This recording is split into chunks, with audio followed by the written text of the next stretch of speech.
Oui, je défends l'amendement de ma collègue Aude Luquet, excellent d'ailleurs amendement. Simplement pour rappeler encore une fois que ce démarchage téléphonique est très très important parce que, évidemment, comme le dirait feu le président Pompidou, arrêtez d'emmerder les Français. Et donc, aujourd'hui, on a vraiment un démarchage qui est insupportable. Et donc, je pense qu'il faut qu'on trouve la voie de faire en sorte que les Français ne soient pas, comme le dirait le président Pompidou, emmerdés par ces appels téléphoniques. Parce que c'est incessant, et pour certains, et pour les plus fragiles, et pour les anciens, ça devient insupportable. Je dirais même qu'il y a souvent des gens qui vont voir leur médecin parce que ça devient intolérable.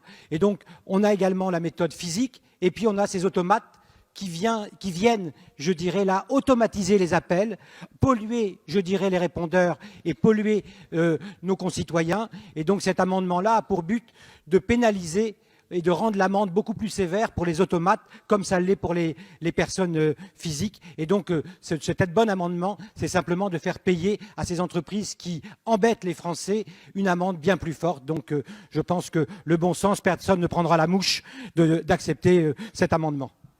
Je vous remercie, Monsieur Ramos. Monsieur le ministre. Merci, Monsieur le Président. Le texte que nous examinons portait sur les appels téléphoniques réalisés par des opérateurs, mais il n'est pas forcément incohérent de vouloir harmoniser le régime de sanctions. Donc, bien que ce ne soit pas prévu ou envisagé initialement par le gouvernement, c'est un avis de sagesse sur le sous-amendement et l'amendement présenté à l'instant par Monsieur Ramos. Monsieur Aubert, vous souhaitiez prendre la parole.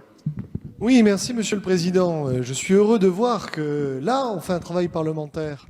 C'est-à-dire que lorsqu'on a un problème comme effectivement le démarchage téléphonique, je suis heureux de voir des députés de la majorité qui proposent d'enrichir le texte et un gouvernement qui nous laisse réfléchir. L'amendement tel que sous-amendé, qui est pour, qui est contre. Il est donc adopté.